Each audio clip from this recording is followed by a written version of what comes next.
تو نے پوچھی ہے امامت کی حقیقت مجھ سے، حق تجھے میری طرح صاحب اسرار کرے،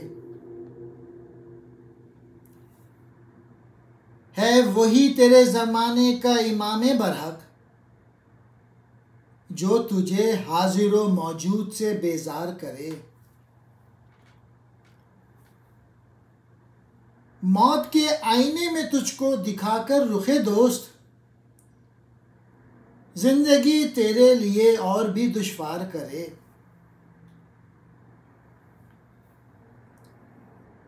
دے کے احساس زیاں تیرا لہو گرما دے، فقر کی سان چڑھا کر تجھے تلوار کرے۔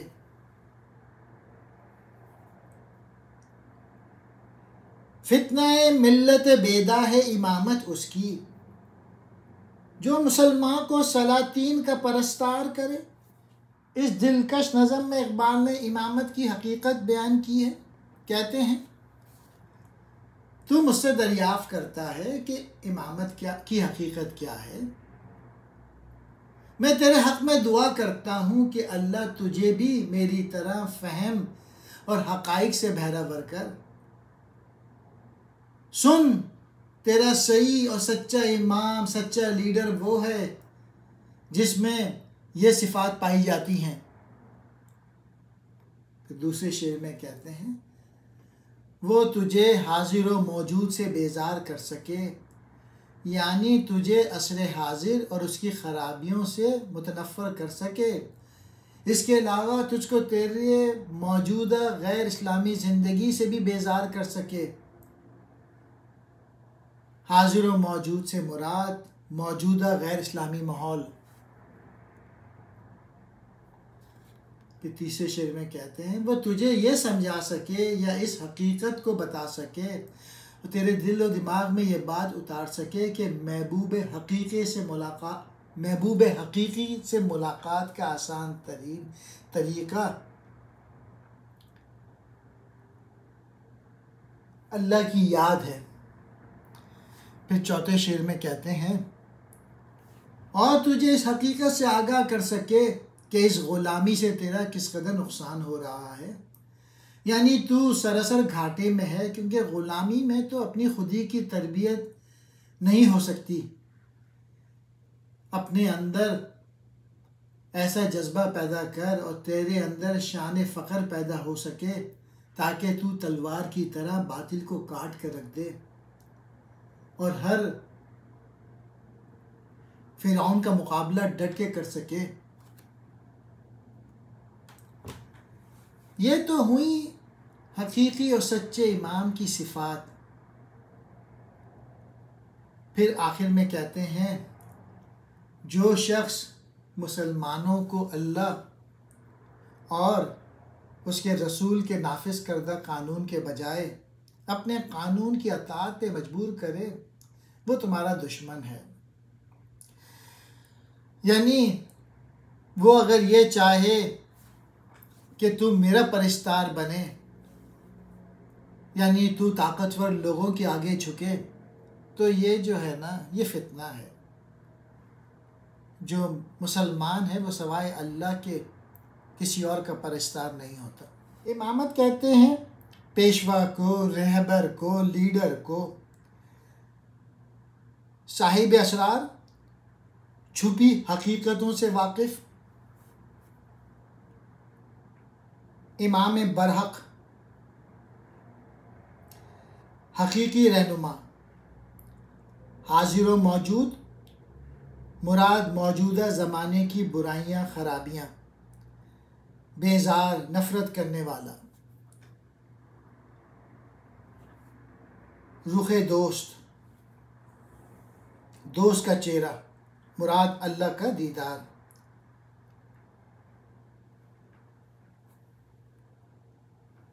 احساس زیاں، نقصان کا احساس، لہو گرما دے، جوش و جذبہ پیدا کر دے۔ سان، وہ پتھر جس پہ تلوار چھری تیز کرتے ہیں، تلوار کرے، تیزی پیدا کر دے۔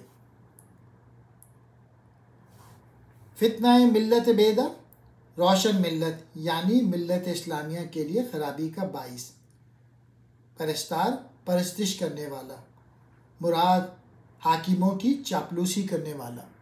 کچھ اور چیز ہے شاید تیری مسلمانی، تیری نگاہ میں ایک فقر و روحانی،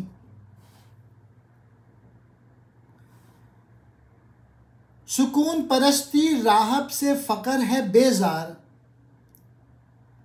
فقیر کاہے سفینہ ہمیشہ طوفانی، پسند روح و بدن کی ہے وہ نمود اس کی، کہ ہے نہایت مومن خودی کی عریانی، وجود صرفی کائنات ہے اس کا، اسے خبر ہے یہ باقی ہے اور وہ فانی،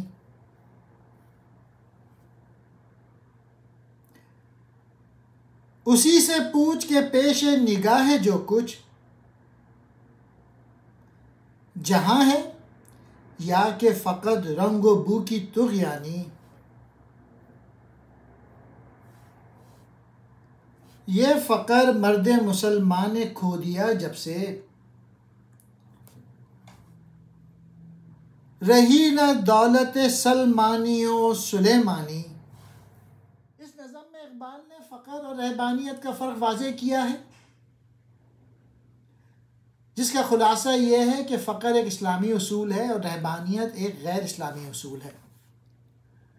فرماتے ہیں کہ اے مخاطب، اگر تو فقر اور راہبی کو ایک ہی بات سمجھتا ہے تو پھر تو مسلمان نہیں بلکہ کسی اور مذہب کا پیرو ہے، کیونکہ اسلامی تعلیمات کی روح سے فقر اور رہبانیت ایک دوسرے کی ضد ہے۔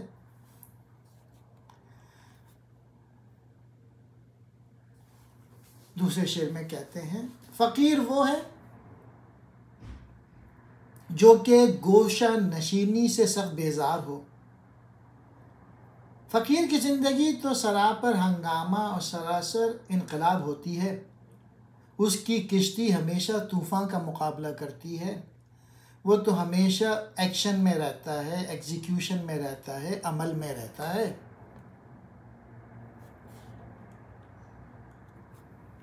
تیسرے شعر میں کہتے ہیں، فقیر راہبوں کے اصول حیات کے خلاف تو ہمیشہ اپنی روح اور اپنے بدن کی میدان جنگ میں نمائش کرتا رہتا ہے، یعنی وہ راہبوں کی طرح جنگلوں میں خلوت کی زندگی بسر نہیں کرتا۔ فقیر روح اور بدن کی نمود پہ مجبور ہے، یعنی مومن کی معراج یہ ہے کہ اس کی خودی اپنی پوری شان و شوکت کے ساتھ عریاں ہو جائے۔ چوتھے شعر میں کہتے ہیں کہ فقیر کی شخصیت کائنات کی ہر شے کو پرکھنے کی کسوٹی ہوتی ہے۔ اس کے دو معنی ہیں۔ پہلا معنی یہ ہے کہ فقیر کی شخصیت معیار خیر و شر بن جاتی ہے، نیک کام یا نیکی وہ ہے جسے فقیر یا مومن نیکی قرار دے دے۔ دوسرے معنی یہ ہے کہ صرف فقیر یا مومن ہی اس حقیقت سے آگاہ ہوتا ہے کہ اس عالم رنگ و بو میں کون سی چیز باقی یعنی لائق اختیار ہے اور کون سی چیز فانی یعنی اس لیے قابل ترک ہے۔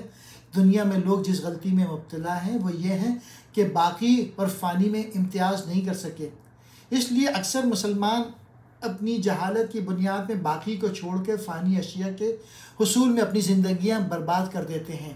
لیکن فقیر یا مومن جانتا ہے کہ سرکاری عہدے، دولت، ثروت، عورت، باغات، محلات یہ سب فانی ہیں، اس لیے اس لائق نہیں کہ ان کو مقصود حیات بنایا جائے۔ پھر پانچویں شعر میں کہتے ہیں، صرف فقیر یا مومن ہی تجھ کو بتا سکتا ہے کہ جو کچھ تجھے نظر آتا ہے یعنی یہ جہاں ہے یہ فقط رنگ و بو کی طغیانی ہے، یعنی یہ جو دولت، محلات، باغات، خطابات اور جاگیریں یہ سب محض فانی اور عارضی چیزیں ہیں بلکہ فریب نظر ہیں، ان میں سے کسی کو ثبات و قرار نہیں ہے۔ پھر چھٹے اور آخری شعر میں کہتے ہیں، مسلمانوں نے جب سے یہ فقر کھو دیا وہ دنیا میں بالکل ذلیل و خوار ہو گیا، نہ اس کے پاس دولت سلمانی رہی نہ دولت سلیمانی ہی رہی۔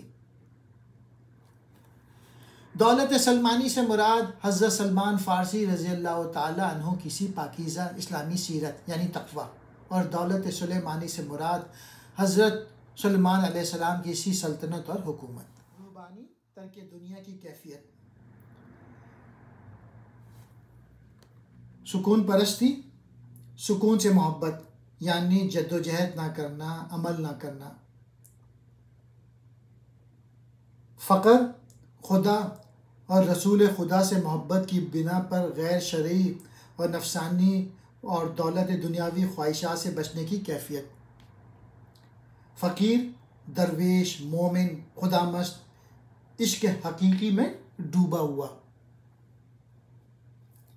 سفینہ کہتے ہیں کشتی کو، طوفانی جو طوفان میں پھنسی ہوئی ہو،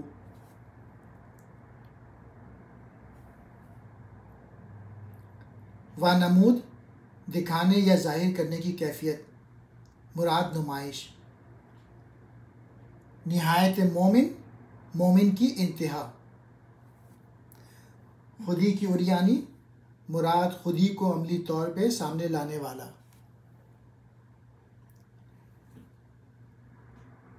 سیرفی کائنات، کائنات کے کھرے کوٹے کو پرکھنے والا، پیش نگاہ، نظروں کے سامنے،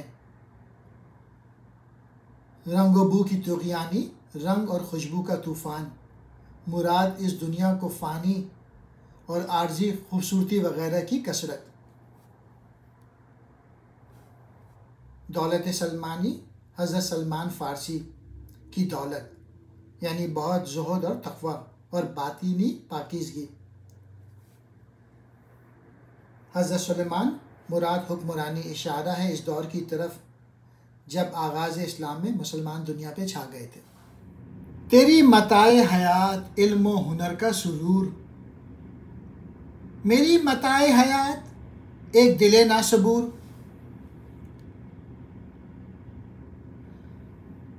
معجزہ اہل فکر فلسفہ پیچ پیچ، معجزہ اہل ذکر موسیٰ و فرعون و طور، مصلحتاً کہہ دیا میں نے مسلمان تجھے، تیرے نفس میں نہیں گرمی یوم النشور، ایک زمانے سے ہے چاک گریباں میرا، تو ہے ابھی ہوش میں میرے جنوں کا قصور، فیض نظر کے لیے ضبط سخن چاہیے، حرف پریشاں نہ کہہ اہل نظر کے حضور، خوار جہاں میں کبھی ہو نہیں سکتی وہ قوم، عشق ہو جس کا جسور، فقر ہو جس کا غیور۔ اقبال فرماتے ہیں کہ تو فلسفے اور سائنس کی لذت و سرور کو اپنی متاع حیات سمجھتا ہے، لیکن میں اپنے دل کو جس میں سرور عالم صلی اللہ علیہ وآلہ وسلم کی محبت ہے اپنی زندگی کی پونجی اور اس پہ یقین کرتا ہوں۔ دوسرے شعر میں اہل فکر جو عقل کو رہنما سمجھتے ہیں، جو معجزہ دنیا کو دکھا سکتے ہیں، وہ اس کے سوا اور کچھ نہیں کہ وہ ایسا پیچیدہ فلسفہ دنیا کے سامنے پیش کرتے ہیں جو نہ تو پیچیدہ مسائل کی گرہ کشائی کرتی ہے، نہ مشکلات زندگی میں رہنمائی کرتا ہے، لیکن اہل ذکر جو عشق و رہنمائی سمجھتے ہیں، جو معجزہ دنیا کو دکھا سکتے ہیں، وہ یہ ہے کہ ایک اللہ کے بندے نے فرعون جیسے صاحب سطوت بادشاہ کو شکست دے دی تھی اور وہ کوہ طور پہ اللہ سے ہم کلامی کا شرف حاصل کیا تھا۔ تیسرے شعر میں اے کالج کے نوجوان، میں نے تجھے مصلحتاً مسلمان کہہ دیا، ورنہ حقیقت یہ ہے کہ تو مسلمان نہیں، کیونکہ مسلمان کی شناخت یہ ہے کہ اس کے نفس میں تو قیامت کی گرمی ہوتی ہے اور تیرا دل تو برف کی قاش ہے۔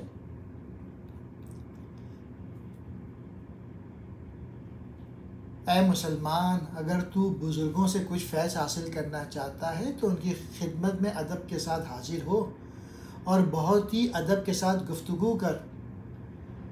کالج کی تعلیم نے تجھ کو آداب بزرگان دین سے بیگانہ کر دیا، کیونکہ بزرگوں کے سامنے غیر مربوط یا مادہ پرستی اور دنیاوی گفتگو کرنی بالکل نازیبا ہے۔ پھر چھٹے شعر میں کہتے ہیں آخر میں، وہ قوم دنیا میں کبھی خوار نہیں ہو سکتی جس کے عشق میں بہادری اور فقر میں غیرت کا رنگ ہو۔ اس سے مراد عشق رسول اور فقر سے مراد وہی ذکر و فکر کا اختلاط ہے جس کا بیان اس سے پہلے ہو چکا ہے۔ متاع حیات زندگی کا سرمایہ، علم و ہنر، فلسفہ و حکمت اور فن وغیرہ، دل ناصبور، بے صبر دل، اہل فکر، فلسفہ و حکمت جاننے والا، فلسفی جو بہت غور و فکر کرتے ہیں، فلسفہ پیچ پیچ بہت الجھا ہوا یعنی مشکل فلسفہ، اہل ذکر اللہ کی یاد میں کھوئے ہوئے لوگ، مومنین، موسیٰ و فرعون طور، حضرت موسیٰ فرعون مصر کا بادشاہ جس نے خدائی کا دعویٰ کیا تھا، طور جس پہ حضرت موسیٰ خدا سے ہم کلام ہوئے تھے۔ مراد مرد مومن بڑی سے بڑی طاقت سے بھی ٹکرا جاتا ہے اور اللہ کے جلوے سے بھی فیضیاب ہوتا ہے۔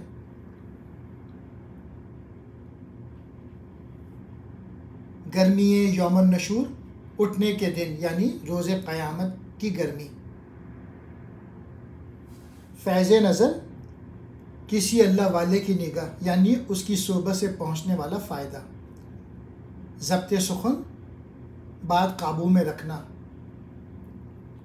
حرف پریشاں، بکھری ہوئی بات، بے تکی بات جو موقع کے مطابق نہ ہو۔ اہل نظر، مراد بصیرت والے لوگ جو چھپے اسرار کو مختلف نشانیوں سے سمجھ لیتے ہیں۔ حضور، سامنے۔ خوار کہتے ہیں ذلیل، رسوا۔ جسور کہتے ہیں جسارت والا، دلیر، نڈر۔ غیور کہتے ہیں غیرت والا۔ بتاؤں تجھ کو مسلمان کی زندگی کیا ہے؟ یہ ہے نہایت اندیشہ و کمال جنوں۔ طلوع ہے صفت آفتاب اس کا غروب، یگانہ اور مثل زمانہ گوں نہ گوں۔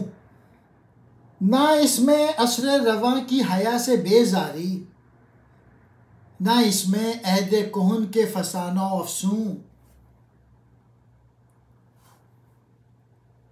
حقائق ابدی پر اساس ہے اس کی، یہ زندگی ہے نہیں ہے طلسم افلاطون۔ عناصر اس کے ہیں روح القدس کا ذوق جمال،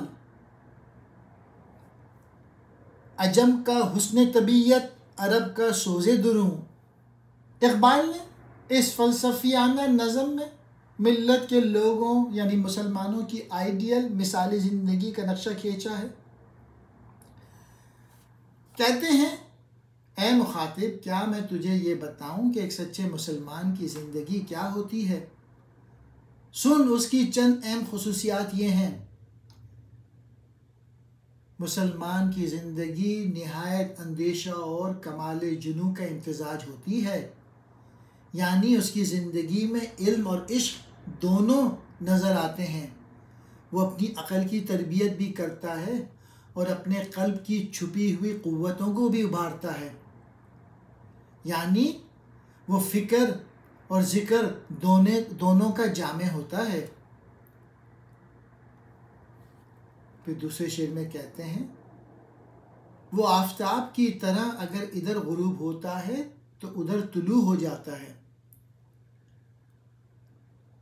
وہ اپنی صفات کے لحاظ سے اقوام عالم کے مقابلے میں یگانہ ہے اور اپنی گو نگو کار فرمائیوں کے لحاظ سے زمانے کی طرح مختلف شانیں رکھتا ہے، یعنی مومن کو ایک حالت پہ قرار نہیں ہے وہ ہر روز ترقی کی کوشش کرتا ہے۔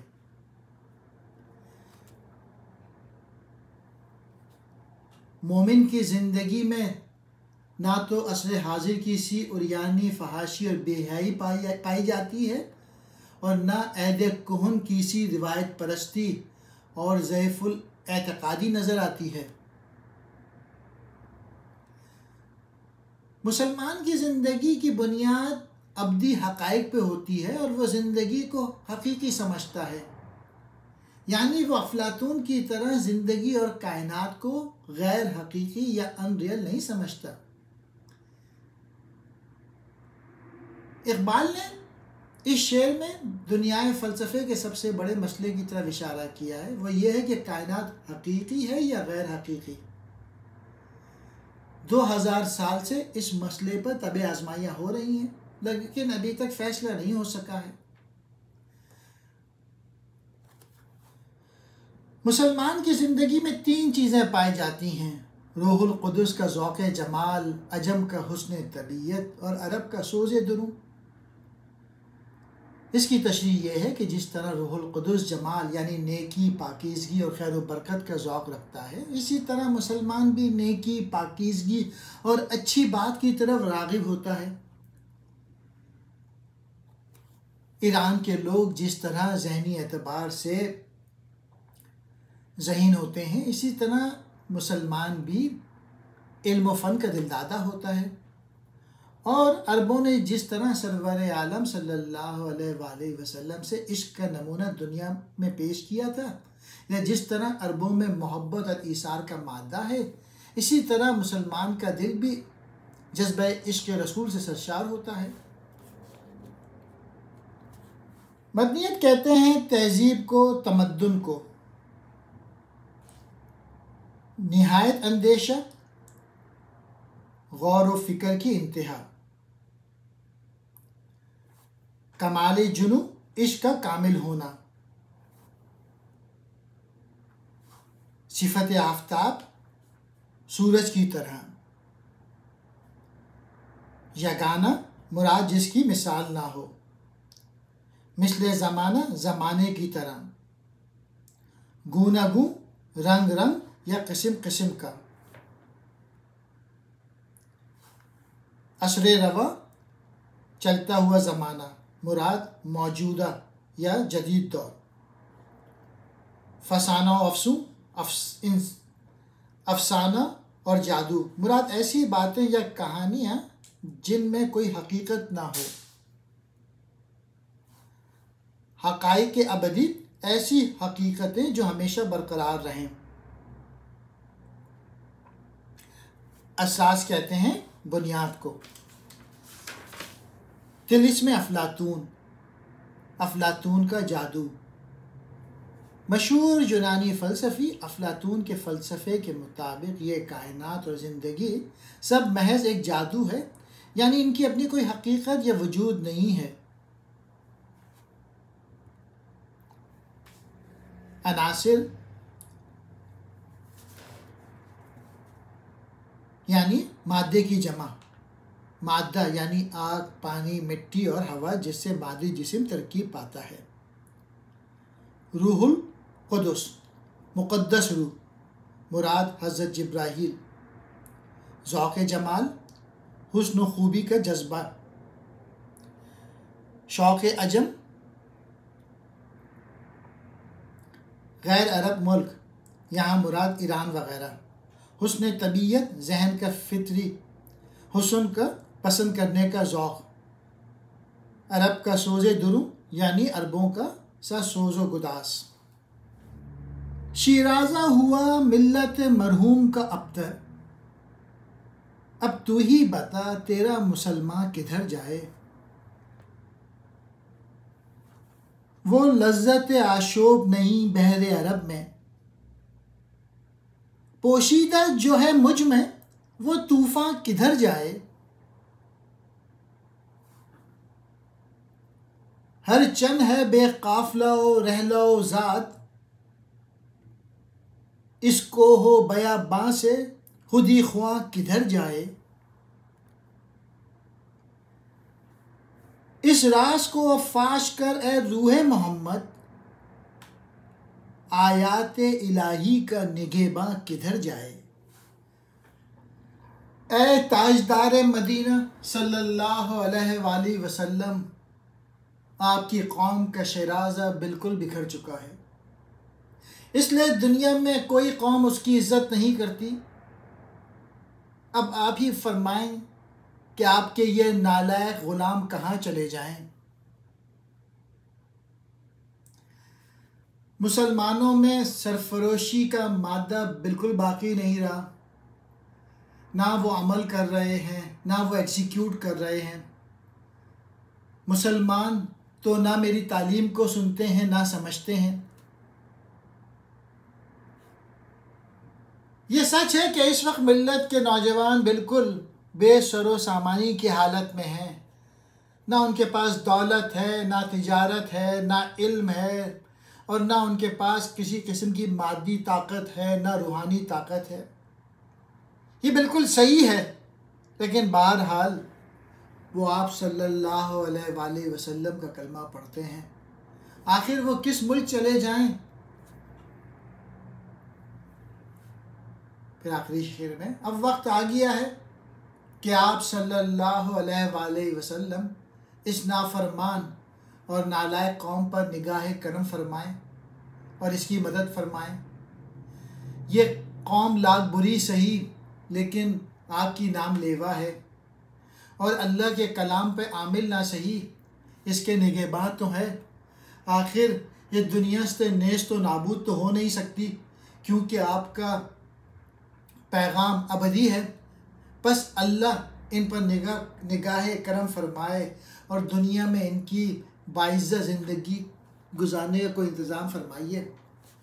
شیرازہ، یہاں مراد نظام، بندوبست، ملت مرحوم، وہ قوم جس پر رحمت خداوندی ہو، یہاں مراد امت مسلمہ ہے۔ ابتر برے حالات، لذت آشوب، مراد دین سے بے حد عشق کا ذوق، جوش و جذبہ۔ بحر عرب، عرب میں واقع سمندر کا نام، عرب قوم، مراد دنیا کے مسلمان، پوشیدہ چھپا ہوا۔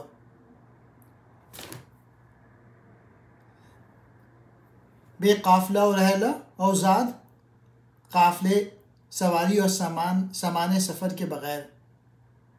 کوہ و بیاباں، پہاڑ اور جنگل۔ خودی خواں، خودی پڑھنے والے، وہ آدمی جو اونٹوں کے قافلے کے آگے ایسے شعر پڑھتے ہوئے چلتا ہے جن سے اونٹ مس ہو کے تیز چلنے لگتے ہیں۔ فاش کر، ظاہر کر، کھول دے آیات الہی، خدا کی نشانیاں۔